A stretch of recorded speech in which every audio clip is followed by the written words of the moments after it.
За сайн байцгаана уу бүгдээрээ. Та бүхэнд эзний өдрийн мэндийг дахин хүргэе.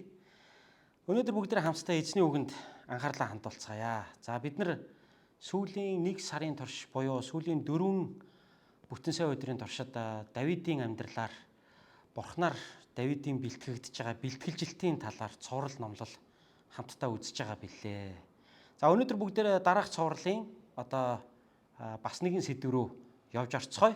Өнөөдөр бүгдээрээ Давидын амьдрал тохиолдсон нэгэн гашуун сургамжаас хамтдаа эзний үгийг суралцъя. За Давид хоньны бэлчээр дээр Бурхнаар бэлтгэгдсэн. За дараа нь Голиаттай тулалдахдаа Бурхан түүнийг үнэхээр хэлбэржүүлж хурцлж исэн.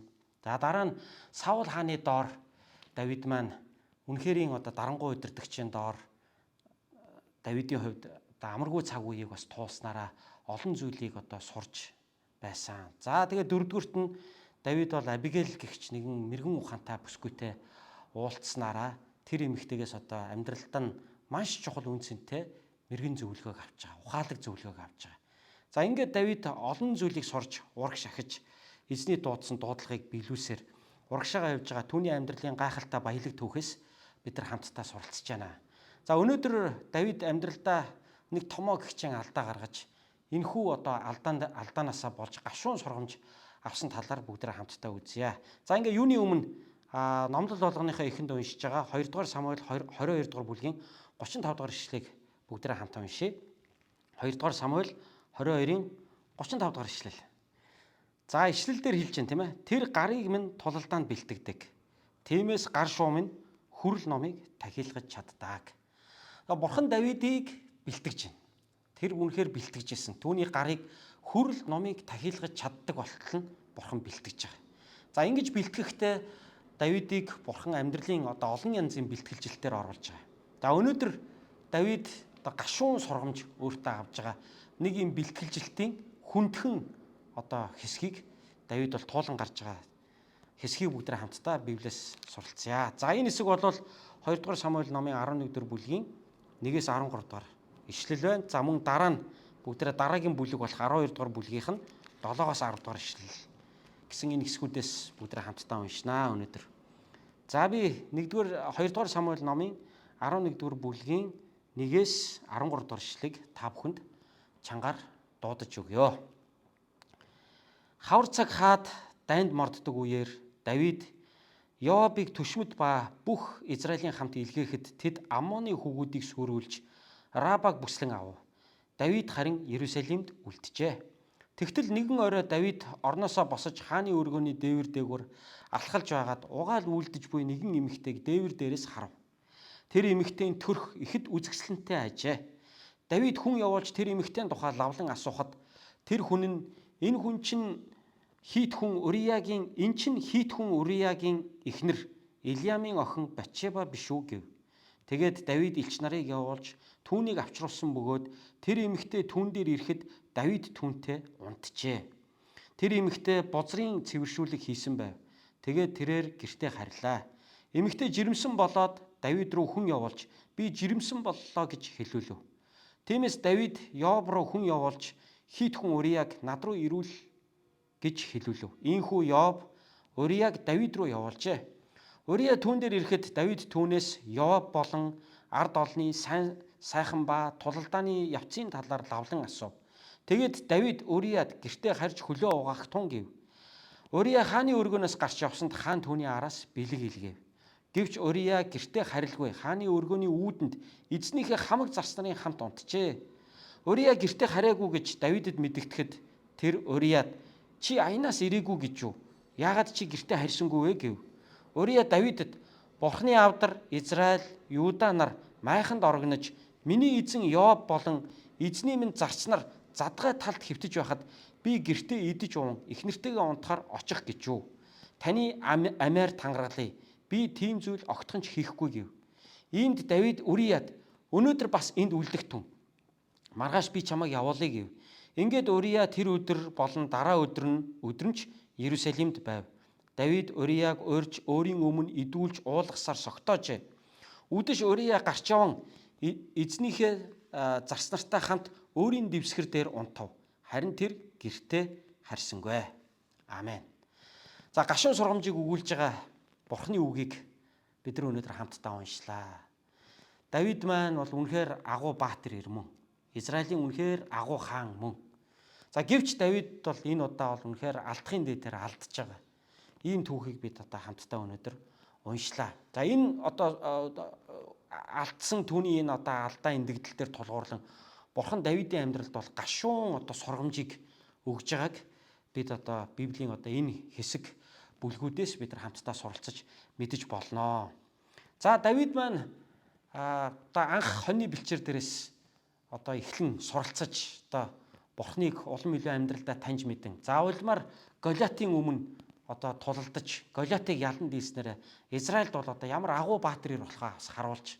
За үүний дараа Саулын хавчлага дарамтны доор үнэхээр төсвөр төвчөрд суралцсан одоо хээрээр гэр хицээр дэр хийж олон жилийг өнгөрөөсөн.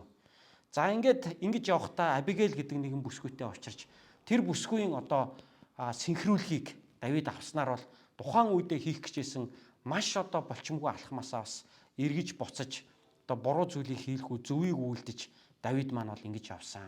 За тэр цаг үеэс хойш бол олон жил өнгөрчээ. Одоо Давид бол аль хэзээний хаан болцсон. Давидыг хавчиж гадуурхаж алахыг хүсэжсэн Саул хаан маань өөрөө нас орчихсон.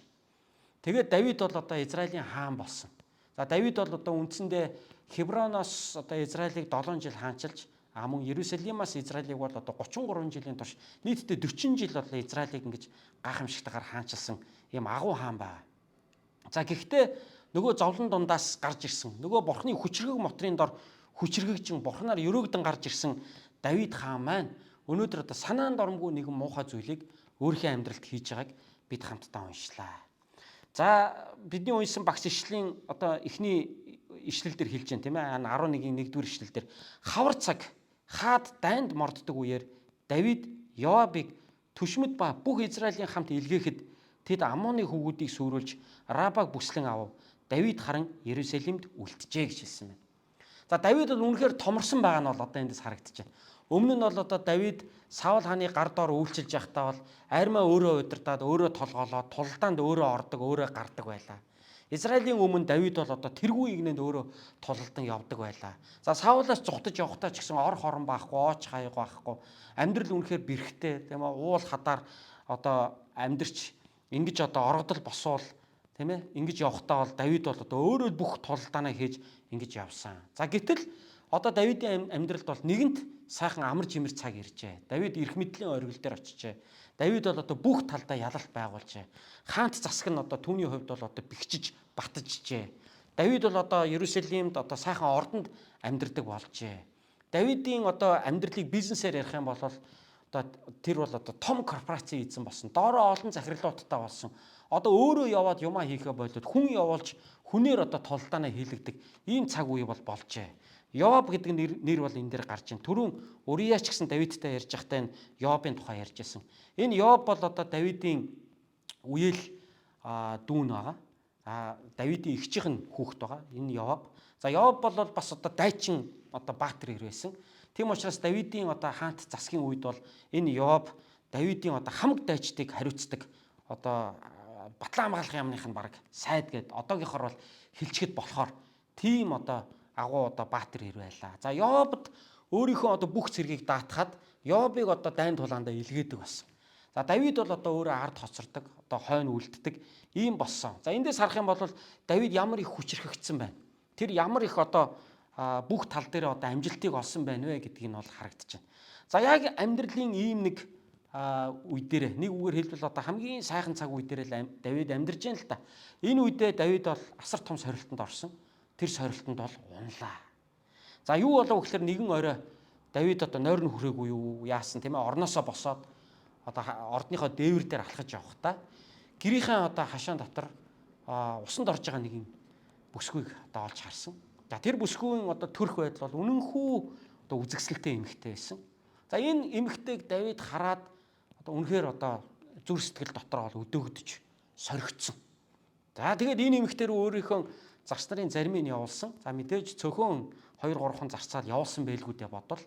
За цөөхөн хэдэн зарцаа явуулаад энэ эмэгтэйн тухай асуулгаад энэ эмэгтэйг аваад ир гэж хэлсэн. За энэ эмэгтэй хэн байсан бэ гэсэн чинь Давидын одоо мундаг дайчдынх нь нэг Урия гэдэг хүний эхнэр. Батшиба гэгч энэ эмэгтэй байлаа. Аавыг нь одоо Илиам гэж. Илиамын охин Уриагийн эхнэр Батшиба гэдэг нэг ийм эмэгтэй байхыг Давид олж үзээд за тэгээ өөрийнхөө тослохуудыг явуулаад энэ эмэгтэйг одоо өөрийнхөө ордонд шүн дүлээр авцарлаа. За ингээд энэ эмэгтэйтэй Давид бол унтсан.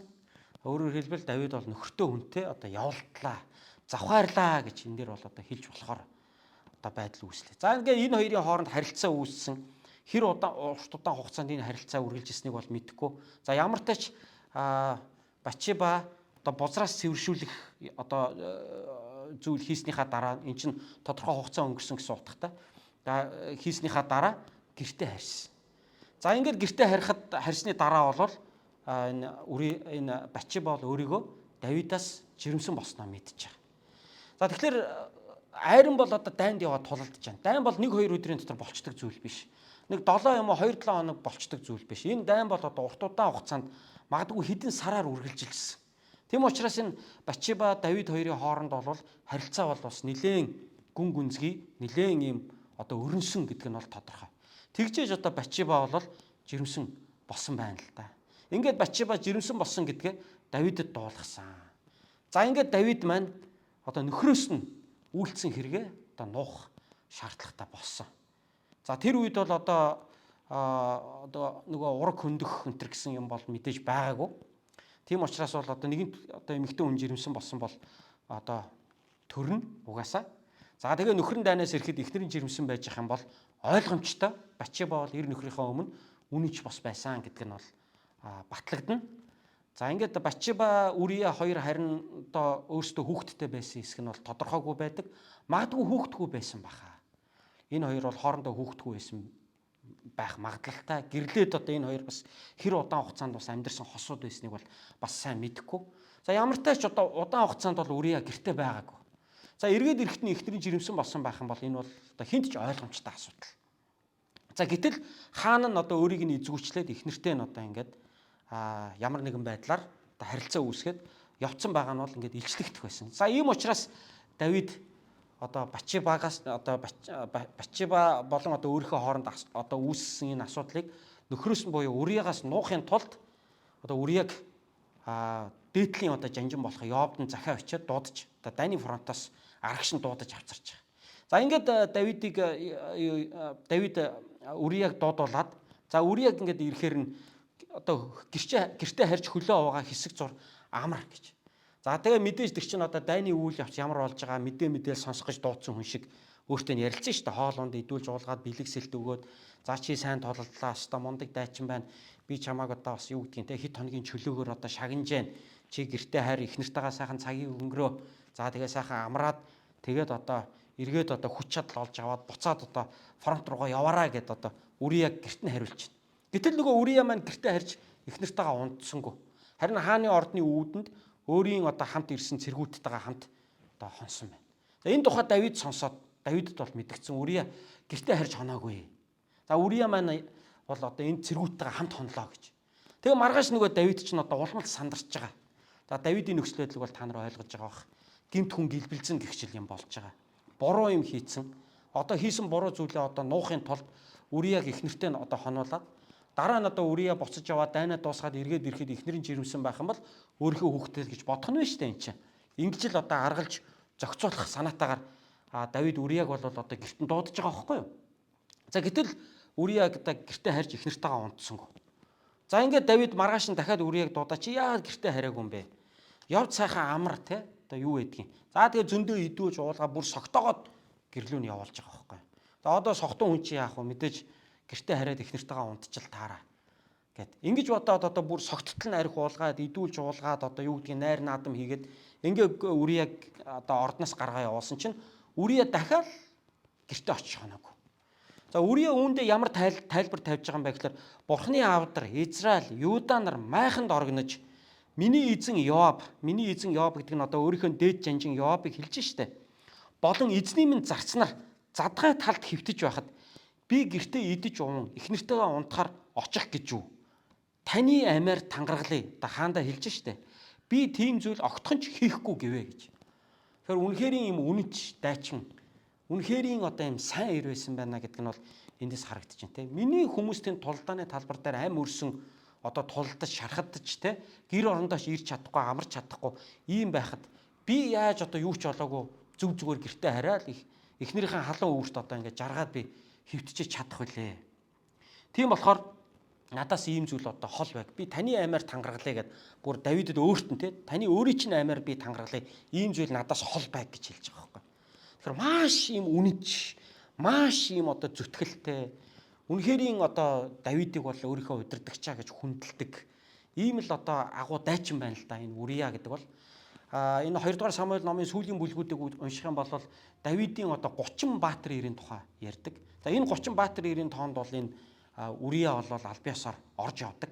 Тэгэхээр Урия бол одоо зүгээр нэг юм дайчин байгаагүй. Энэ бол үнэхэрийн одоо чадварлаг тулаанч. Одоо үнэхэрийн тэр Давидын айрын дотор бол одоо шалгарсан одоо жанждынх нь нэг байсан гэж бол үзэж байгаа. За Урия бол ийм одоо мундаг ир байжээ.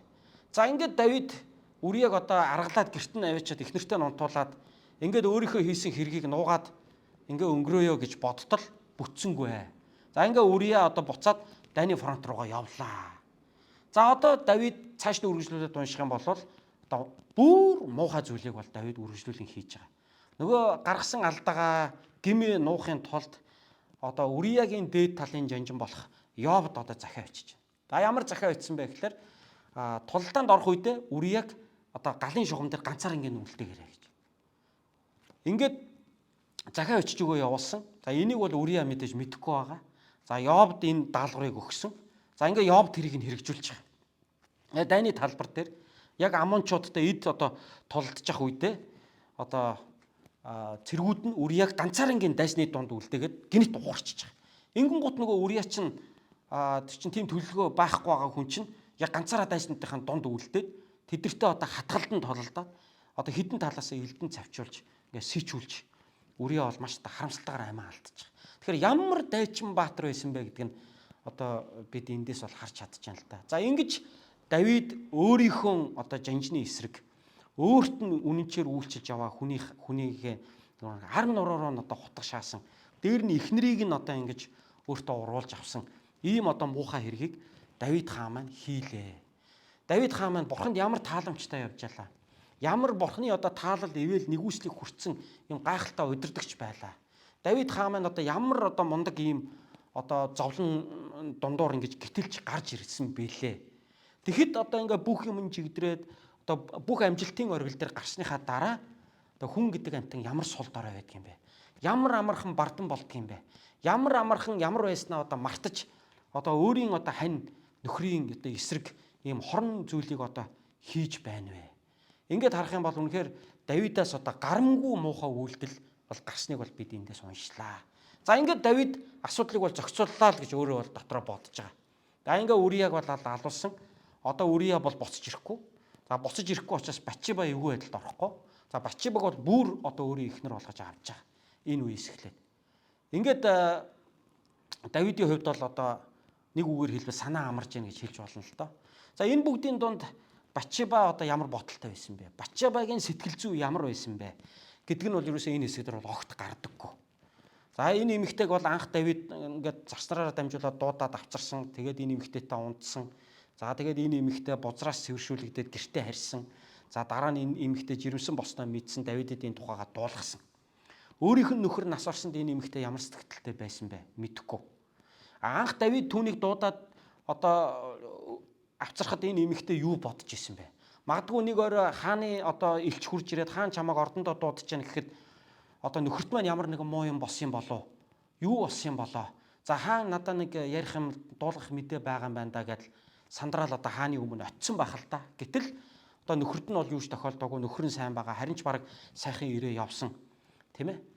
За ингээд Давид бол одоо шал өөр сэтлэр Батшебаг дуудаж одоо хажуудаа байлгах гэдэг нь бол мэдээж одоо илэрхий болсон. Батшебач энийг ойлгосон баг. Гэхдээ Давид Батшеба одоо Давидэд бол эсэргүүцэл үзүүлсэн хэсэг нь бол энэ дэр гараагүй, тодорхойгүй. Давид бол Батшебаг бол үнэхээр одоо хүчээр ингэж одоо өөрийн болгож авлаа гэсэн юм бол бас энэ дэр байхгүй. Тэгээ ер нь бол Библи тайлбарлагч нарын үзэж байгаагаар теологчдын үзэж байгаагаар бол Батшеба ч гэсэн өөрөө Давидтай одоо ойртох Давидтай явуулдах одоо бол ер нь бол өөрөө бол дуртай байсан гэж бас үздэг. Батшеба өөрөө бас одоо өөрийнхөө эр нөхөртөө бол үнэнч бас ийм байдлыг бол одоо үзүүлсэн гэж одоо Библийн эрдэмтэд бол тайлбарладаг. Батшеба бол яагаад гэвэл эсэргүүцэл үзүүлээгүй. Хэрвээ Батшеба эсэргүүцэл үзүүлээд дургу байсан бол Давид бол улаан цагаан ингэж Батшебаг бол хүчээр ингэж өөрийн болгож авахгүй байх байсан баха. Тэгэхээр энэ хоёр бол энэ зүйл дээр бол үнэхээр санаа нийлсэн байдгаа гэж ер нь бол Библи тайлбарлагч нар бол үздэг. За тийм ч учраас одоо дараа нь жирэмсэн босноо дуулгасан хэсэг хугацаанд Давидын дэргэд байсан. Дараа нь жирэмсэн босноо дуулгасан. За Давид одоо нөхрийг нь бол зохицуулж байгаа. За ийм л одоо харамсалтай үйл явдал болж л дээ. Тэгэхээр энэ дээр бол одоо Батшебаг бол сайлж яриаггүй. Энэ дээр бол Батшебаг бол муулж яриаггүй. Одоо гол хариуцлага бол одоо Давидын нуруунд дээр л бууж байгаа. Бурхан Давидтай л тооцоо бодож байгаа эргээд. Тэгвэл Батшеба бол хангалттай зовсон гэдэг нь бол ойлгомжтой. Яагаад гэвэл тэр жирэмслэлтээс төрсэн хүүхэд нь 7 хоноод нас орж байгаа. Яагаад гэвэл одоо энэ завхаарлаас төрсэн хүүхэд учраас Бурхан одоо Давид Батшеба хоёрыг л шийтгсэн. Энэ ч гэсэн Батшебад бол мэдээж хүнд тусж байгаа. Тэр бол ойлгомжтой. Одоо Батшеба бол одоо эр нөхрөө алдаж зовж шаналсан байх. За дээр нь мэдээж одоо энэ төрөөсөө хүүхдээ алдаж зовж шаналсан байх. За гэхдээ л анх бол одоо Давид Батшебаг дуудаад ингээд одоо энэ хоёрын хооронд харилцаа үүсгэхэд бол Батшеба бол одоо тодорхой хэмжээнд одоо үүнийг бас зөвшөөрсөн байна гэж бол ер нь үздэг. За ингээд нөхөрт нь баригдахгүйгээр асуудлыг бол ер нь зохицуулж чадсан олон хүн бол үүнийг мэдээгүй. За магадгүй Давидын одоо хитгэн зарснаар бол үүнийг мэдчихсэн байх. За мэдээж тэдэр нь бол одоо энэ талаар бол ам нээхгүй байх. За ингээд Давид бол зохицууллаа гэж бодож итэл Бурхан мэдчихсэн. Бурхан өөрийнхөө иш үзүүлэгч Натан гэгч хүнийг Давид руу илгээж байгаа.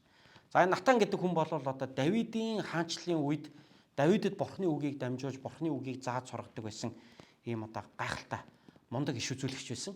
За энэ иш үзүүлэгчд Бурхан үгээ хэлсэн. Давид ийм буруу юм хийлээ. Чи очиж миний үгийг Давидэд дамжуул гэв. За ингээд Натан одоо хаантай уулзахаар хааны ордонд ирж одоо Давид хаантай Натан уулзж байгаа. За Давидд бол Натан өөртөө одоо энэ сэдвээр ярина гэж бол огт бодоогүй. За Натан бол анх Давид дээр орж ирээд за би танд нэгэн одоо үйл явдал ярьж өгье. Нэгэн хотод хоёр хүн байжээ. Нэг нь баян, нэг нь ядуу. Баян хүн бол одоо асар их хонин сүрэг үхэр сүрэгтэй. А нөгөө ядуу бол ганц одоо охин хорхтой. Одоо ийм одоо хоёр хүн байжээ. Баяныг нэг өдөр найзууд нь иржээ. Гэтэл баян хүн өөрийнхөө сүргээс мал гаргаад нядлаад одоо найзуудтайгаа дайлж цайлахын оронд ганц ядуу хүний охин хургыг аваад алаад идчихжээ найзуудтайгаа нийлээд. Ийм юм болжээ гэд ярьсан чинь одоо Давид бол одоо Натаны ярьсан энэ түүхийг сонсоод эзэн амьд үүнийг үйлдэх чинь үхэг тэр хүнд өрөвдөх сэтгэл байсангүй. Ийм хэрэг үйлцсэн учраас охин хурганы төлөө тэрээр 4 нугалж төлөх ёстой гэж. Давид бол одоо Натанд энэ түүхийг сонсоод ингэж хэлсэн. Гэтэл Натан бол өөрийнх нь тухай ярьж ирсэн. Энд чинь одоо ёг дотгаар нь өөрийнх нь тухай ярьж ирсэн бахна шүү дээ. Тэгээ энийг бол Давид ухаж ойлгоогүй байсан. За яг энэ тохиолдолд Натан одоо буцаагаад Давидэд юу гэж хэлж байгааг би энэ 2 дугаар Самуэль номын 12 дугаар бүлгийн 7-оос 10 дугаар ишлэл дээрээс та нарт уншиж өгье. 2 дугаар Самуэлийн 12-ын 7-оос 10. Тэгэхэд Натан Давидэд тэр хүн нь та билээ. Израилийн бурхан эзэн айлдахдаа би чамайг Израилийн хаанаар тослон томилсон. Саулын гараас аварч гаргасан нь ч би. Эзний чинь гэрийг би чамд өгч түүний эхнэрүүдийг чиний гарт оруулсан. Энэ Саулыг хэлж яана л да. Тэгээ Саулын гэрийг би чиний гарт өгсөн. Түүний эхнэрүүдийг би чамд өгсөн биш үү гэдэг утгаар хэлж штэ. Израиль болон Юдагийн гэрийг би чамд даатгсан. Хэрв энэ нь дэндүү багтсан бол би чамд энэ мэт зүйлсийг илүү ихээр нэмж өгөх байсан. Гэтэл чи юунд эзний мэлмид ёрын мууг үйлдэн түүний үгийг үл тоомсорлоо. Чи хит хүн Урияг элдээр алсан бөгөөд эхнэрийг нь өөрийн эхнэр болгон авч өөрийг нь Аммоны хөвгүүдийн элдээр алуулжээ. Тиймээс одоо чиний гэрээс хизээч элд салахгүй. Учир нь чи намайг үл тоомсорлож хит хүн Уриягийн эхнэрийг өөрийн эхнэр болгон авсан гэлээ гэж хэлсэн. За энэ үед бол Давид бол өстой үнэхээр нэр одоо Натан иш үзүүлэгчийн өмнө болон Бурхны өмнө бол одоо үнэхээр хэлэх үггүй болсон гэдэг нь бол тодорхой. Тэгэд Натан энэ Давидын өмнө ирээ тэр нэг хотод хоёр хүн байж, нэг нь баян, нэг нь ядуу. Баян нь ядуугийнхаа ганц охин хургийг алаад идчихжээ гэд ярихад бол Давид одоо ууралсан шүү дээ, тэ. Энэ түүнд одоо тэр хүнд өргөдөг сэтгэл байсангүй. Ийм хэрэг үйлцэн учраас охин хурганы төлөө тэрээр 4 нугалж төлөх ёстой гэж хэлжсэн. За яг л энэ үгээ одоо Давид өөрөө хэрэгжүүлсэн дээ. Өөрөөр хэлбэл одоо хит хүн Уриагийн эхнэрийг нөхрийг алаад эхнэрийг нь өөртөө авснараа Давид бол одоо яаж вэ? Тэр ядуу одоо хүний ганц охин хургыг өөрөө асар баян мөртлөө өөрөө ч олон их нэртэй хүн шүү дээ. Давид чинь.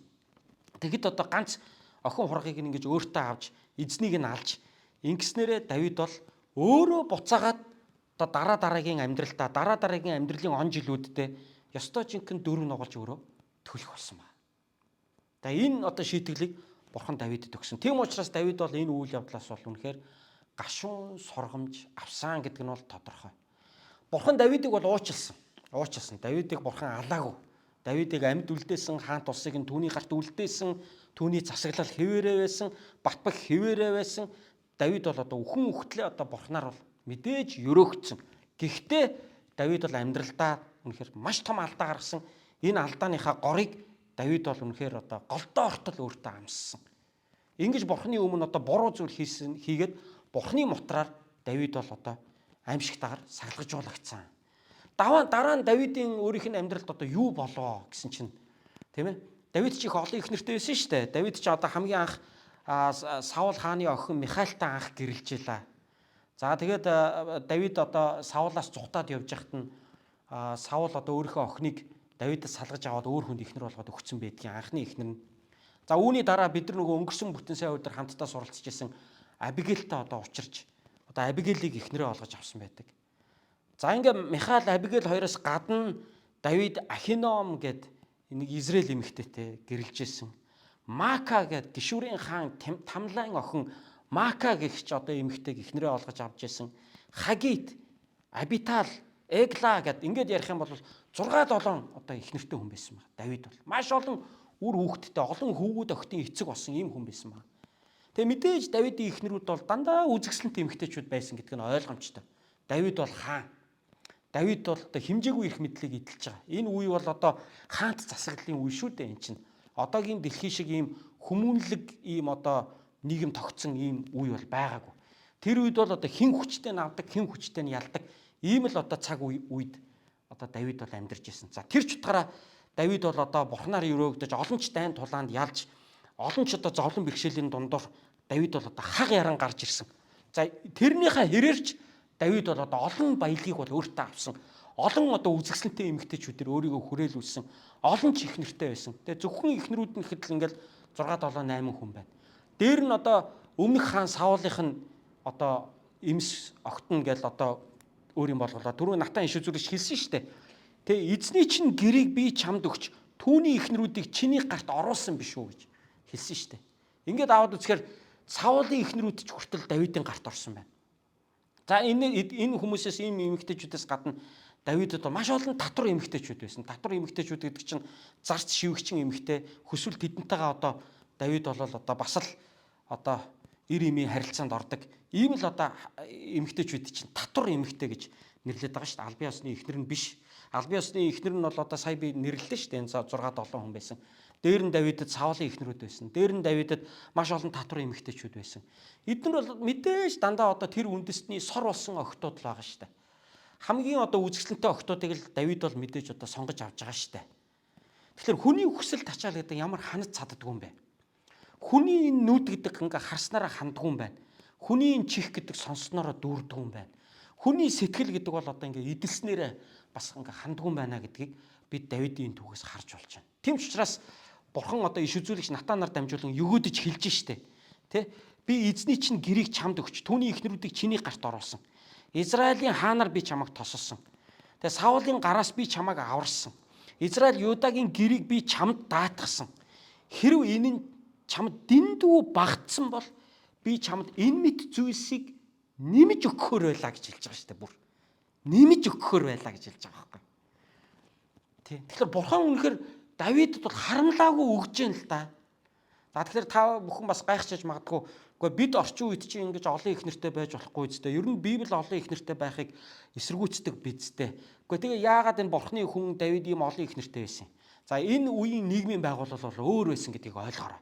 Түүхэн цаг үе, тийм ээ? Тэр үеийн одоо нөхцөл байдал бол өөр байсан. Энэ үе бол одоогийн бид нар шиг юм хүнлэг инэрэнгүү нийгмийг цогцлон бүтээсэн ийм үе байгаагүй. Энэ бол хаадын үе. Энэ үед бол одоо эрх мэдэлтэй нь хэмжээгүй эрх мэдлийг эдэлдэг тийм цаг үеийн одоо үнэт зүйл. Тийм цаг үеийн хүмүүсийн ахуй соёл гэдэг бол өнөөгийн бидний ахуй соёлоос бол асар их ялгаатай гэдгийг та бүхэн маань ойлгоорой.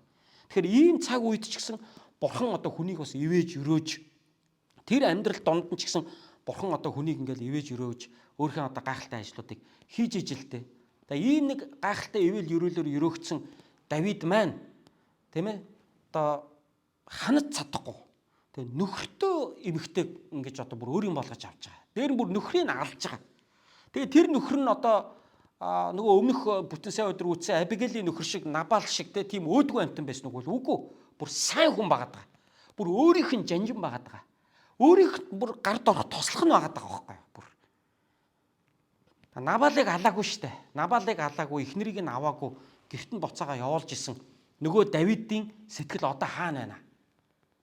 Гэтэл одоо бүр өөрийнх нь бүр шадар туслах, өөрийнх нь төлөө бүр эхнэртэйгээ ч очиж унтахгүйгээр одоо үүдэнд нь хоноод одоо цэрэг ирсийнхаа сэтгэл зүг дэмжиж хамт байгаад дайн тулаанд явж байгаа ийм одоо мундаг дайчныхаа бол үнэхээр хохироож байгаа. Үнэхээр гэр бүлийг нь сүрүүлж байгаа. Үриагийн гэр бүлийг бол Давид бас самарчлаа л та. Тэгээ эхнэрийг нь одоо өөрийн болгож авч байгаа. Эхнэр нь ч тэгээд Давидэд та одоо ингэж болохгүй ч гэж хэлсэнгүй. Абигейл бол хэлсэн штэ. Та Набалыг битгий алаа. Хэдий муу хүн ч гэсэн та гимгүү цус урсгаснараа хожим та харамсан шүү. Гэт ингээд Абигейл бол одоо Давидэд бол одоо ингэ хэлсэн штэ. Тэгэхэд бол одоо Давид бол Абигелийн үгэнд ороод ухаарад те өөрийгөө одоо ямар буруу юм хийх гэж байгааг ойлгоод ингэжсэн. Тэгэхэд бол Батшеба бол одоо юу ч хэллээгүй. Давидэд юу ч хэлээгүй. Харин ч одоо Давидын үгэнд ороод Давидын үгээр явж байгаа. Өөрөөр хэлбэл Давидын өгсөлтийг биелүүлээд ингээд Давидтай явуулдаад дээр нь одоо ингээд бузар хэрэгээ нуухын тулд хаан одоо өөрийнх нь эр нөхрийг алж байна. Тэгээ энэ байдлыг бол одоо Батшеба бол өөрийнхөө нүдэн дээр харж байгаа. Ингээ аваад үзэхээр Абигейл Батшеба хоёрын ялгаа одоо ямар одоо тод харагдчихэв тийм ээ. Тэгэхээр өнгөрсөн бүтэн сая өдөр энэ бүтэн сая өдөр хоёр Давидын амьдралд одоо орж ирж байгаа юм хоёр онцгой эмэгтэй тухай бид нар хамтдаа сурж штэ. Өнгөрсөн бүтэн сая өдөр бол одоо Абигейл гихч үнэхээр ухаалаг зөвлөгч нэгэн эмэгтэй талаар бид нар сурсан бол өнөөдөр бол Давидыг бол уналтанд оруулж байгаа Батшеба гэдэг одоо хоёулаа л адилхан үзэсгэлэнтэй эмэгтэй. Хоёулаа л адилхан Израиль эмэгтэй. Хоёулаа л адилхан эр нөхөртэй хүмүүс. Гэтэл нэгнийх нь нөхөр бол үнэхээр муу хүн. Нөгөөгийнх нь нөхөр бол үнэхээр сайн хүн. Тэгэхэд одоо ухаалаг зөвлөгөө өгөөд Давидыг буруу зүйл хийхээс нь холдуулаад одоо муу ч гэсэн одоо нөхрөө ингээд ямар ч байсан Давидын гараас авраад үлдэж байгаа Абигейлийг та нар Батшебатай харьцуулж харахгүй байхын арга байхгүй. Тэгэхэд үнэхээр гайхалтай нөхөртөө, үнэхээр сайн нөхөртөө Батшеба бол яаж нэхэр хаантаа нийлж ингэж яваад тэгээ эр нөхрийн сүлдээ бол амиа алдахад хүрээд эр нөхрийгөө бүр үнэхээр ийм хүнд хэцүү байдалд одоо амь эрсдэх байдалд эцтэй өөрийнх нь энэ үйлдэл бол алсураа эр нөхрийг нь тийм байдалд оруулж яана л та. Тэгээ Батшеба бол одоо Давидын өөдөөс эсэргүүцсэнгүү, болохгүй шүү та гэж хэлсэнгүү. Абигейл Давидэд юу гэж хэлж ялаа та? Хожим та харамсахын битээ хийгэрээ. Та чинь бурхны хүн шүү дээ. Та чинь бурхны тулааныг хийж яваа. Явигийн тулааныг хийж яваа хүн шүү дээ. Хожим өөрийнхөө сэтгэлдээ саад дотор болох юм битгий хийгэрээ гэж хэлээд ингээд Давидыг ухааруулад Абигейл бол одоо ингээд тухайн үедээ бол асуудлыг даван тоолж хахад Батшеба ер нь Давидэд юу гэж хэлсэн юм бэ? Ер нь юу ч хэлээгүй юм шиг харагдаж байгаа. Давидын одоо энэ хүслийг бол зөвшөөрөөд ингээд явж байгаа. Тэгээ бүр ингээд одоо жирэмсэн болоод өннөөс нь болж одоо өөрөө ч хэцүү байдалд ороод тэгээ эр нөхөр нь хүртэл өгөхөд хүрээд тэгээ үнэхээр Батшеба бол одоо энэ тохиолдолд бол одоо Абигейлтэй харьцуулаад харах юм бол Батшеба бол үнэхээр ийм сөрөг дүр болж одоо Давидын амьдралд одоо Израилийн түүхэнд бичигдэж үлдсэн ийм эмэгтэй байна. Давид бол одоо ийм онцгүй одоо муухай өөдгөө зүйлийг Давид бол хаан бол одоо хийжээ. За хаад ер нь олон их нэртэй байх нь бурхны хүсэл байсан юм уу? Ер нь бурхан энэ олон их нэртэй байдлыг ер нь юу гэж харддаг юм? Давидаас бүр хэдэн зуун жилийн өмнө амьдарч исэн Мосегийн түүхийг аваад үзье тийм ээ. Мосегийн түүх. За Мосе Израильчуудад бурхны хуулийг бол өгсөн. Ялангуяа Дэд хууль номын 17 дугаар бүлгийг аваад үзэх юм бол Израилийн хаан ямар байх ёстой тэр дүрм журмыг Мосегийн үед бурхан Израильчуудад өгсөн байдаг. Тэр хуулийг өгсөн байдаг. Тэр хууль нь бүр Мосегийн бичсэн хуулинд ингээд бичигдэж үлдээд Давидын үеийн одоо тахилч нарын өмнө тэр хууль нь байдаг байсан. Тэр хуулийн дээр Израилийн хаан ямар байх ёстой вэ?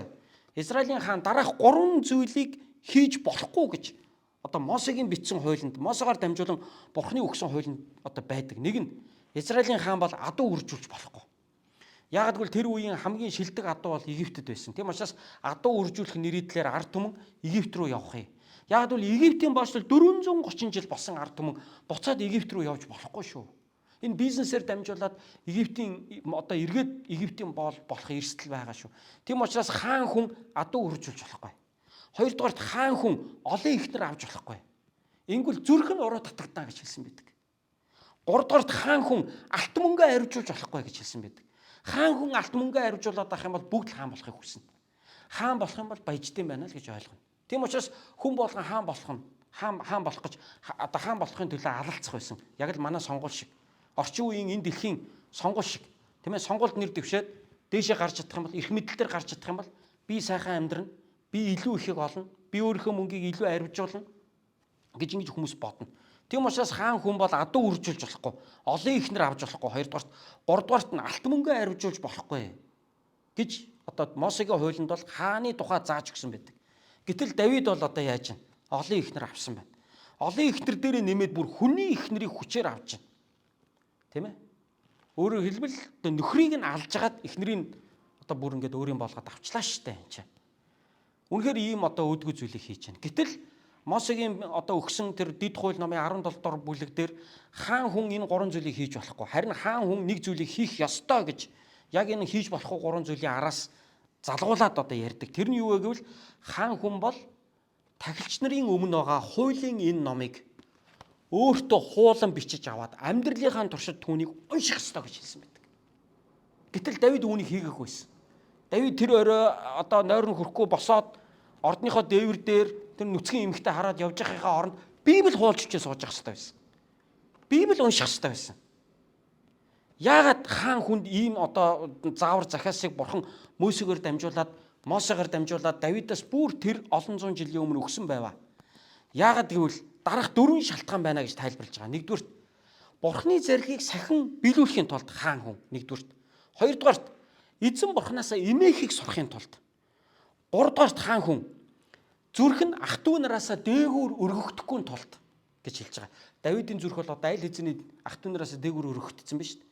Тэрний нэг илэрсэн юу вэ гэхээр ах トゥ гийнхаа эхнэрийг булааж штэ. Тэгэхээр Давид бол үнэхэрийн одоо жаргалдаа ташуурж бардам болсон байгаагийн шинж бол энэ Батшеба энэ Давид хоёрын харилцаан дээрээс харагдаж штэ. Дөрөвдүгээрх нь тушаалаас баруун тийшээж зүүн тийшээж хазаахгүй байхын тулд юм а гэж энэ Дэд хууль намын 17 дугаар бүлэг дээр хэлсэн байдаг байхгүй. Тэгэхээр бурхан хаадад өгсөн энэ удирдамжийг Давид бол биелүүлээг байсан. Гисэн хэдий ч бурхан Давидыг ивэж л байсан байдаг. Давидд бол эрх мэдэл, эд баялаг бүхий ялалт сайн сайхныг бурхан өгсөн л байдаг. Тэгээ бидний амьдралтай адилхан юм да. Бид нар өнөөдөр ингээд бурханы үгийг мэдэхгүй заримдаа алдаа оноо хийгээл гим нүгэлт орооцолдоод бид нар ингээд унаж тусаад явж л байдаг. Тэгвэл бурхан Иесусийн нэрээр дамжуулан биднийг уучлаастай, биднийг ивээгээстэй, биднийг өрөвдөөстэй л явж л байдаг. Давид тийм байсан. Давид олон ихнэр авч исэн, алт мөнгө арвижуулж исэн. Давид бурхны үгийг мэдэхгүй байсан байна өөрөө. Давид энэ үгийг уншиж суухын оронд бусдын ихнэрийг хараад тэгээд тэрийг одоо өөрийн болгоод эр нөхрийг алаал ингээл явж исэн байна. Давид. Тэгэхээр Давид энэ хуулийн эсрэг өөрөө амьдарч байгаа. Тэгэхээр өнөөдрийн номлолоор бүгдээрээ Давидын одоо амьдралын бараан талыг харж байна шүү дээ. Өмнөх 4 номлол бол Давидын одоо амьдралын одоо хамгийн сайн сайхан талуудыг хэдүүлээ ярьж исэн бол одоо өнөөдөр Давидын амьдралын бараан талыг, сүүдэртэй талыг нь өнөөдөр ярьж байна. Нэрэнтэй бараантай хорвоод тэр хүн алдаж ондог гэдэг энэ Давидын амьдрал дээр бол одоо онооч харагдаж байна, алдаач харагдаж байна Давидын амьдралаас. Тэгтээ мэдээж одоо бид Давидтай адилхан алдаж онохгүй хүн гэж байх биш. Одоо алдаал үзгээд одоо өөгшүүлээд те Давидтай адилхан алдаатах гэж одоо өөгшүүлэхийн тулд энийг яриаггүй. Харин ч Давид шиг бүү алдаарай гэж өнөөдөр эзний үг одоо Давидын амьдралын одоо 90 барааныг биднээс нуухгүйгээр бичиж үлдээсэн байт юм байна. Тэгэхээр энийг бид уншихдаа буруу зүйлд зүрхмэн ингээд сэтэлчихэн оронд харин би энэ шиг алдаж болохгүй юм байна. Энэ шиг би ийм увайгуу зан Давид шиг ингэж увайгуу занг би одоо хайртай хүмүүсийнхаа эсрэг би бол гаргаж болохгүй юм байна гэдгийг бид энэ хэсгээс бол суралцах. Ийм одоо хэрэгцээтэй учраас одоо Бурхны үг бидэнд бол одоо юмны одоо гашуун талагч тэр, амттай талагч тэр адилхан одоо ялгалгүй Бурхны үг бол өнөөдөр бидэнд зааж сургаж байгааг бид хамтдаа харж байна.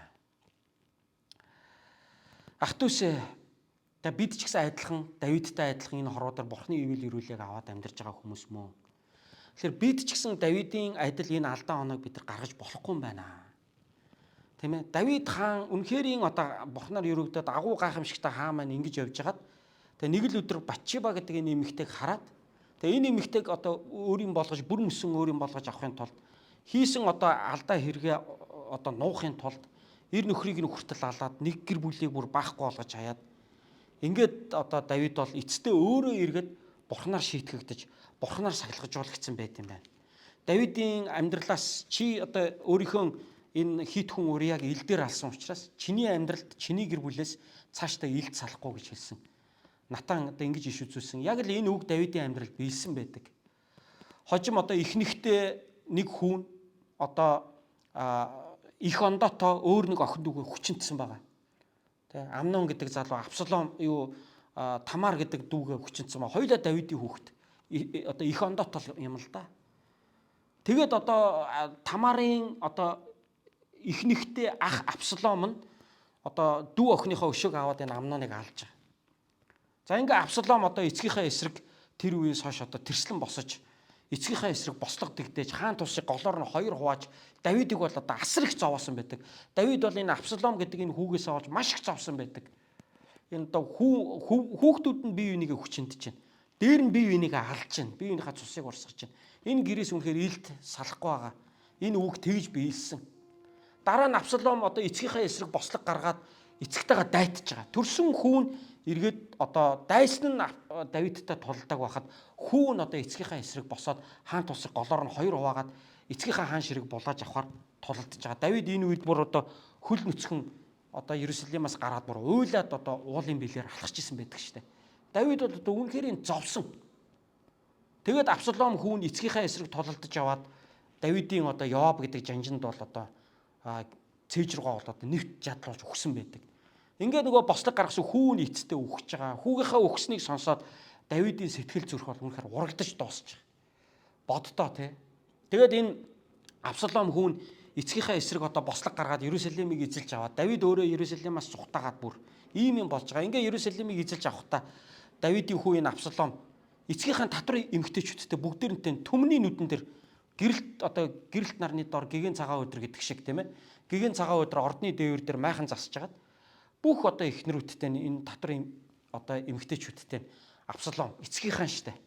Одоо бүгдээрнтэй түүний нүдэн дээр одоо унтж байгаа. Тэгээ ийм одоо муухай зүйл энэ гэр бүлд одоо үүсэж байгаа. Тэгэхээр Давид бол одоо гимгүү цусыг урсгаж Уриягийн мууг үзэж эхнэрийг нь одоо өөрийн болгож авсныхаа энэ төлбөрийг бол үнэхэрийн өөрийнхөө хэлсэнчлэн 4 дахин нугаж төлсөн. Давид энэ амьдралаас бол асар том сургамж авсан. За тэгэхээр өнөөдрийн энэ номлолоос бид Давидын тухайч харьцуулт хийх боломжтой байна. Батшебаг Абигейлтэй бид нар харьцуулж харах бас боломжтой байна. Тийм ээ? Түрүүн би Абигейл Батшеба хоёрыг харьцуулж хооронд нь ярьсан шүү дээ. Одоо Давидыг харьцуулаад ярив. Абигейлийн үеийн Давид ямар хүн байсан бэ? Ор хоронгүй. Тийм ээ? Оргодол босвол хааны ялтан. Үнэхээр одоо амьдрал бол тухайн үед бол хүнд байсан. Давид залууч байсан. Тэгвэл тэр үед бол Давид бол үнэхээр эзэнд найдаж байсан. Эзнийг дагж байсан. Абигейлийн одоо тэр ятгалах зөвлөгөөг бол хүлээж авч гимгүү цусыг урсгахаасаа одоо болж босож эргэжсэн. Набал шиг хүнийг алахгүйгээр буцаж байгаа шүү дээ. Набал бол үнэхээр монхог хүн, өөдгүүч хүн байсан. Гэтэл одоо Набалыг алахгүйгээр Абигейлийн үгэнд ороод Абигейлийг хүндлээд ингээд буцаж исэн. Гэтэл одоо Давид амжилтын оргилд хүрээ тэрнээс ч хойш нэлээд олон жилийн дараа Израилийн хаан болоод бүх талдаа ялалт байгуулад бүх амьдрал нь жигдрээд бүх юм нь амар жимэр болоод ирэхин цагт яасан. Набалаас илүү одоо хажууд нь одоо Урия бол одоо хүн байгаа тоххой. Набалтай харьцуулах юм бол. Гэтэл одоо тэр Набалыг алаагүй Давид маань Уриягаа алж байгаа. А Набалын эхнэр Абигаилыг тухайн үед булаагаагүй мөртлөөсөө Уриягийнхаа эхнэрийг булааж байгаа. Тэгээ Абигаил Давидд зөвлөгөө өгөхөд хүлээж авсан. А Батшеба бол Абигаил шиг Давидтай ярьсангүй. Ингээ энэ хоёр эмэгтэй одоо ялгаа салгааг та нар бүхэн маань харж байна уу? Нөхцөл байдлыг харж байна уу? Тэгэхэд Давид бол яасан Абигaiлийн үед байсан Давид өнөөдөр Батшебагийн үеийн Давид хоёрын ялгааг та нар хардаа. Бардам, дээрэнгүү. Хүссэн болгоно авж идэг. Махан биеийн хүсэл тачаалдаа хөтлөгдсөн. Бүгдийг өөртөө авч ивэл амин хуваа хичээсэн. Бусдын нуруунд хутга шаасан. Өөрийнхөө үнэч зарцыг одоо хохироосон. Амьдралаар нь хохироосон. Гэр бүлийн самарсан ийм өөдгөө зүйлийг хийх хүртлээр Давидын зүрх сэтгэл бол одоо үнэхээр юм бардам болжээ. Бурхны үг байхгүй. Зүрх сэтгэл нь ах トゥ нараас өндөрт өргөгдсөн. Тийм ээ? Эзнээс эмээхийг мэдэхгүй. Эзний зарилгыг сахин биелүүлэхгүй. Эзний замаас баруун зүүн тийшээ хазаахгүй байхын оронд хазаадаг болсон. Одоо ийм завхарсан хааныг өнөөдөр бид нар харж байна. Залуу үедээ Давид ийм байгаагүй маа. Харин амжилтанд хүрээд бүх юм сайхан болоод ирэхин цагт ийм болжээ. За тэгвэл ах トゥ нараа та нар бодоорой. Таны амьдрал ямар байгаад өнөөдөр та ямар болсон бэлээ? Одоо танаас ямар зан чанар гардаг вэ? Та өнөөдөр эмэгтэйчүүдэд Давид шиг ханддаг уу? Та Абигаил, Батшеба хоёрын ялгааг олж харж байна уу? Таны амьдралд ямар эмэгтэйчүүд байдаг вэ? Та ямар эмэгтэйчүүдийг дагж байна вэ? Та ямар эмэгтэйг өөрийнхөө амьдралд одоо хүлээн зөвшөөрч байна вэ? Та бас ямар одоо дагах ёсгүй одоо эмэгтэй нэг талаар нөлөөг аваад алдаж онж байна вэ? Давидын энэ амьдрал бол өнөөгийн бидний одоо амьдралд маш их том сургамжтай зүйл юм аа. Ингээд Давид бол одоо хожим энэ охин хургыг нядалж идснийхаа төлөө өөрөө 4 дахин нугалан төлж Давид бол одоо байя гэтлээ сургамж авсан гэдэгт бол би эргэлзэхгүй байна. Ингээд энэ Батшебагийн энэ үеэс хойш бас олон жилийн дараа Давид бүр настаа болоод нас орохоос нь өмнө болсон бас нэгэн явдлыг одоо би таашд уншиж өгье. Энэ үед одоо Давидын амьдралд Абишаг гэдэг нэг залуухан гэрлээгүү бас нэгэн үзэсгэлэнтэй эмэгтэй Давидын амьдралд орж ирж байгаа. За тэгэхээр өнөөдрийн номлол дээрээ би Давидын амьдралд орж ирж байгаа 3 эмэгтэйн тухай бараг ярьж штэ. Эхнийх нь бол одоо өнгөрсөн 7 хоногт яригдсан Абигaiлийн тухай. За хоёр дахь эмэгтэй нь бол яг одоо өнөөдрийн номлол дээр гарч байгаа энэ Батшеба. За гурав дахь эмэгтэй нь бол одоо хожим Давидыг бүр өтөл болсныхан дараа орж ирсэн түүний амьдралд орж ирсэн Абишаг гэдэг нэгэн үзэсгэлэнтэй охины тухай гарч байгаа энэ хэсгийг одоо би уншия.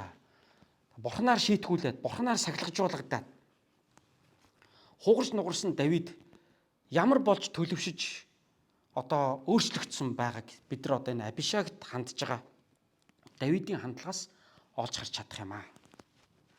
За, 1-р хаад номын 1-р бүлгийн 1-4 ишлэгийг би та бүхэнд уншиж өгье. Давид хаан нас өндөр болж өтөллөө. Түүнийг хучлахаар хучаатч дулаацгаа болжээ. Зарснаар нь түүнд хаан эзний маань өмнө үйлчлэн асарч өөрт нь хэвтэн хаан эзнийг маань дулаацуулах тийм нэгэн онгон охиныг ирж олцгоё гэлцэв. Тэд Израилийн нутаг дэвсгэр даяар гоо үзэсгэлэнтэй охиныг хайж шүнэм охин Абишагийг олоод хаан дээр авчирлаа. Тэр охин маш үзэсгэлэнтэй байсан бөгөөд хааныг асарч хаанд үйлчлэв. Гэвч одоо сүүлийн өгүүлбэр энэ маш чухал үгийг хэлж байгаа. Гэвч хаан түүнтэй ингэр зөрүүлсэнгүй. Амен. Та бодож магадгүй өтөл настаа болсон дулаац чадхаа болсон Давид яаж ч одоо ийм одоо эмэгтэй хүнтэй унтаж чадах вэ? Тим чадвар чадах одоо Давидэд үлдсэн байж уу? Тиймдээ баг унтаагүй юм биш үү гэж та бодож магадгүй, асууж магадгүй дотроо. Гэхдээ тийм чадал байгаа учраас л зарснаар нь түүнд нутаг орон даяараа ирэл хайгуул хийж баг мисийн тэмцээн зохион байгуулах нь холгүй байжгаад одоо мис шалгаруулад хамгийн хөөрхөн охиныг, хамгийн үзэсгэлэнтэй охиныг, тэгээ хүнтэй гэрлээгүй онгон охиныг олж авчраад Давидэд өгч явах хэвтэй. Тийм чадал байгаа учраас л зарснаар нь Давидэд үүнийг хийж өгч байгаа штэ. Тэгээд ч гэсэн хаан маань дулаацэг гэж бодож энэ охиныг одоо хаан дээр авчирч өгч штэ. Тэгээ энэ охин одоо хааныг бол асарч тоглох үүрэгтэй. Шөнө нь одоо өөрт нь унтаж одоо дулаацуулах үүрэгтэй. Ийм эмэгтэйг одоо зарц одоо түшмлүүд нь ярилцж хагаад одоо Давидд бол авчирч өгч байна. За гэтэл Давид одоо яасан гэхээр энэ охиноор бол үйлчлүүлсэн. За магадгүй хоол цагийг дөхүүлж өгч ирсэн байх. Тийм ээ, одоо юу гэдгийг. Одоо хаанд одоо юу л хэрэгтэй вэ? Энэ охин одоо яг л хажууд нь одоо өдөр шөнөгүй хамт байж энэ охин бол одоо хаанд бол үйлчилж өгсөн. Гэхдээ Давид энэ охинтой унтсангүй гэж хэлсэн байна. Би энэ Давидыг харахтаа бол үнэхээр хүндэлж байна. Давид бол одоо юм сурсан байна. Давид бол хангалттай олон одоо эмэгтэйчүүдийн донд бол залуу насаа өнгөрөөсөн. Өөрийнхөө одоо өтөл насыг ч гэсэн бас өнгөрөөсөн. Давид бол одоо хангалттай олон эмэгтэйчүүдийн хайрыг авсан. Одоо нэг байтугай эхнэр, тий? Хэдэн эхнэр байтугай олон татвар эмсийн донд Давид бол энэ насыг бол өнгөрөөсөн. Яагаад юм? Чадж байгаа юм дарга байхгүй гэхчээр Давид бол одоо дайчин баатар байсан, Израилийн хаан байсан. Тэр олон эмэгтэйчүүдийг тэжээгээд аваа явах тэр хүч чадал нь Давидд бол байсан. Давид бол одоо авахаараа л нэг болсон, эдлэхээрээ л нэг болсон. Одоо жаргахаараа л нэг болсон. Нэг талаар Давидын амьдралыг махан биеийн талаас нь тэгж дүгнж хэлж бол болохоор байна.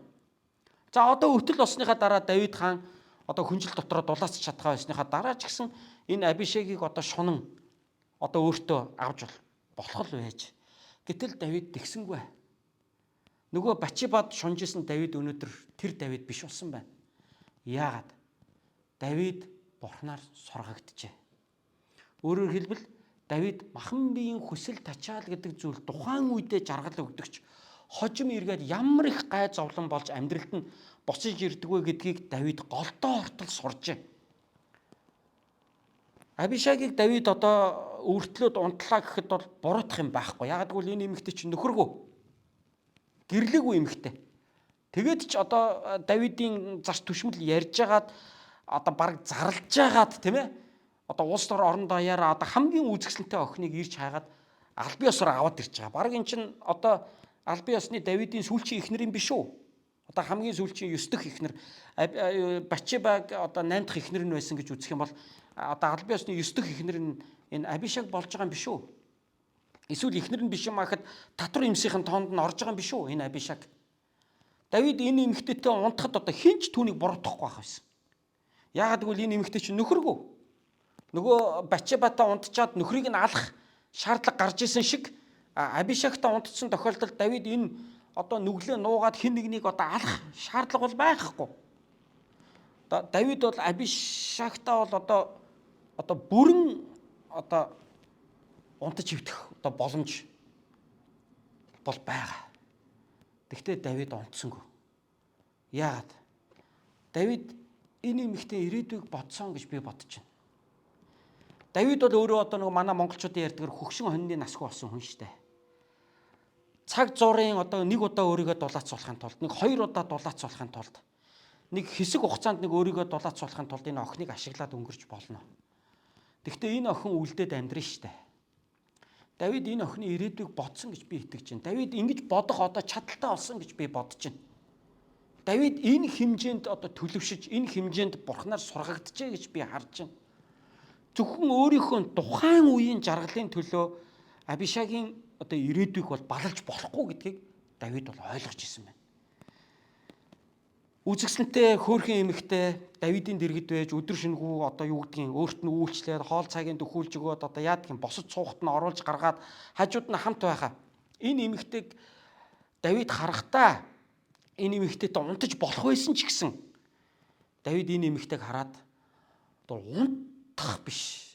Энэ эмэгтэйг өөрийг нь хүн гэдэг утгаар нь Давид үнэхээр хайрлаж байгаа байхгүй. Тэгээ энэ эмэгтэйг бол Давид бол одоо хүндлэхгүйгээр үлдээж чадчих. Үлдээж чадчих. Одоо эндээс бол Давид бол хугарч нугарсан Давид харагдаж байна. Эндээс бол одоо өсөж төлөвшсөн Давид харагдаж байна. Хүн насаараа сурд юм байна шүү дээ. Эндээс бол одоо Давид бол өсөж төлөвшөж юм үзэж тийм ээ. Үнэхээр хал үзэж халуун чулуу долоос нь Давид бол одоо эндээс харагдаж байна. Юмыг бол одоо зөвхөн өнөөдрийн зугаа цэнгэл махан биеийн жаргал хүсэл тачаал гэдэг нүдээр юмыг харах биш. Юмыг өргөн харж чаддаг ийм одоо жинхэнэ эр хүн болж. Тэгээ энэ эмэгтэйг бодож чадчихна Давид. Тэгээ энэ бол жинхэнэ хайр юм. Хайр гэдэг бол өөрийн төлөө байдаггүй. Хайр гэдэг бол нөгөө хүнийхээ төлөө байдаг. Хайр гэдэг бол өөрийн ашигыг нэгдүгээр тавьдаггүй юм. Хайр гэдэг бол нөгөө хүнийхээ ашигыг нэгдүгээр тавьдаг юм. Хайр гэдэг бол өөрийн жаргалыг нэгдүгээр тавьдаггүй юм. Хайр гэдэг бол нөгөө хүнийхээ жаргалыг нэгдүгээр тавьдаг юм. Хайр гэдэг бол өөрийн эрх ашиг, өөрийн тансаглал, өөрийн жаргалыг нэг номерт тавьдаггүй. Нөгөө хүнийхээ нэр хүнд, нөгөө хүнийхээ ашигтай тал, нөгөө хүнийхээ сайн сайхныг, нөгөө хүндээ юун сайхан, юун зөв, юун сайшаалтай, юун жаргалтай байх вэ гэдгийг хайр боддог юм. Энэ бол жинхэнэ хайр мөн. Давид энэ амьдралын хугацаанд энэ олон эмэгтэйчүүдийн дунд явахдаа Давид ямар тач хайр, хүнээ хайрлах жинхэнэ хайр гэж юу болохыг Давид олж авсан байгааг нь хараад өнөөдөр би Давидэд баярлж байна. Давид амьдралдаа гашуун сургамж авсан. Гашуун сургамж аваад Давид ингээд шархлаад бол дууссангүй. Харин Давид өөр хүн болж өөрчлөгдсөн байна. Давид эмэгтэй хүнийг хараад эрэгтэй хүний нүдээр харж болно. Гэхдээ тэр хүслээ дарж чаддаг нэгэн болж өөрчлөгдсөн байна.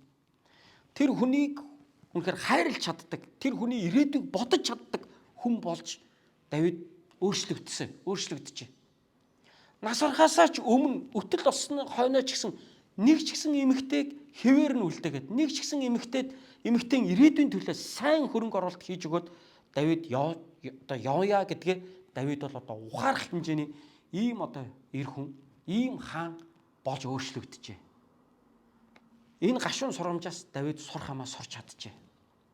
Энэ гашуун сургамжаас Давид авах юмаа авч төлөвшөлтөө өөртөө суулгаж чаджээ. Хэрвээ гашуун сургамжаас та сурч чадах юмаа сурахгүй юм бол та дахиад гашуун сургамж авна амьдралдаа. Таны амьдрал гашуун сургамж дуусахгүй явна.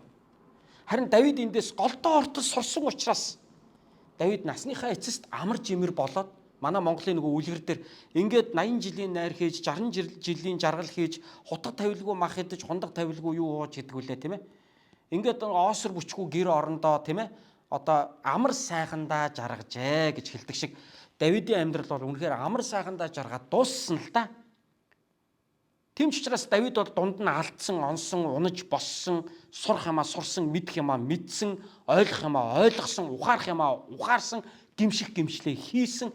Эцэст нь Давид хүн шиг хүн болоод тийм ээ энэ гашуун сургамж бол Давидэд үр дүнгээ өгсөн биз дээ. Ийм болоод Давид бол энэ амьдралыг бол дуусгаж байна. Энэ нь бол Абишагд яаж хандж байгаагаас нь бол харагдаж байна гэж бид нар дүгнж бүрэн болохоор байна. За тэгэхээр өнөөдөр бүгдээрээ Давидын амьдралд Бурхны сахилгажуулалт буюу Бурхны мотор Давидыг хэрхэн хэлбэржүүлэн түүнийг бэлтгэж байсан, түүнийг өөрчилж байсан, түүнийг өнгөлж хурцлж байсан 5 дахь бүлгийг бид нар хамтдаа үзлээ. Тэгээ энэ 5 дахь энэ гашуун сургамж бол Батшиба гэдэг нэгэн энэ эмэгтэйтэй бол салшгүй холбоотой. Гэхдээ нэгэнт Батшибагийн тухай яриад ирэхээр өмнө нь Давид Абигаилд яаж хандсан юм? Хожим Давид Абишагд яаж хандсан юм гэдгийг давхар харахаар надад бол үнэхээр Давид бол өөрчлөгдөжээ. Давид бол залуу наснда эзэнд найдсан. Харин тэр амжилтын оргилд хүрэх үедээ тэр бол эзэнний замаар явхаа болж унсан. Гэхдээ өтөл наснда бурхан Давид эргээд гимшээд анх залуу наснда яаж бурханд итгэж найдаж гарч ирж исэн тэр гайхалтай залуу хэдий өтөл болсон ч гэсэн Давидын зүрх сэтгэл эргээд тэр төвшөнтэй очисон. Эргээд бурхны өмнө тэр итгэл дээр очисон. Эргээд тэр үр жимсээ Давид амьдралдаа гаргасан. Би өнөөдөр танд хэлье. Та унсан байж болно. Дахиж битгий унаарай. Та алдсан байж болно. Дахиж битгий алдаарай. Та өмнө нь сайн байсан одоо та муу байгаа бол та сайн болоод дуусаарай. Та гайхалтай эхлүүлсэн. Та дунд нь явцдаа унсан. Гэхдээ та одоо тэгвэл унсан байж болно. Тэгвэл та эргэж босоод төгсгөлөө Давид шиг сайн хийгээрэй гэдгийг би та бүхэнд хэлмээр байна. Давид шиг жинхэнэ хайр гэж юу болохыг сураасаа гэж би хүсэж байна. Давид олон үзэсгэлэнтэй эмэгтэйчүүдийг харахтаа дандаа махан биендээ хөдлөгдөжсэн байх магадгүй залуу занд наснда. Олон ч эмэгтэйчүүдийн дунд энэ Давид залуу хүчтэй насаа бол өнгөрүүлсэн. Гэхдээ амьдралынхаа төгсгөлд ч гэсэн Абишаг гэдэг энэ эмэгтэй Давидын амьдралд орж исэн. Давидэд бүрэн ирэх байсан. Абишагийн хувьд бүрэн ирэх байсан. Гэхдээ Давид энэ эрхээ эдлээгүй. Давидыг Абишагийг хэвээр нь үлдээсэн. Энэ бол хүн байхгүй юу? Энэ бол төлөвсөн хүний шинж байхгүй юу? Хайр гэдэг энэ байхгүй юу? Ах トゥ усэ бүгдээрээ бие бинийгээ Бурхны жинхэнэ хайраар хайрлцгаая. Ийм гашуун сургамжийн дундуур та нар одоо явж иж магадгүй та нарын зарим нь. Та нарын зарим нь яг энэ гашуун сургамж шиг ийм асуудалд яг одоо алдаж оноод явж байгаа нэгэн байж магадгүй. Та гимшээрэй. Та өөрийгөө засаараа. Та өөрчлөөрөө. Та өөрийнхөө төлөө хүнийг хайрлах биш. Өөрийнхөө жаргалын төлөө хүнийг хайрлах биш. Харин хүний төлөө хүн шиг байж сураарай. Энэ бол Бурхны хүсэл юм шүү. Хамтдаа бүгдээрээ залбирцгаая.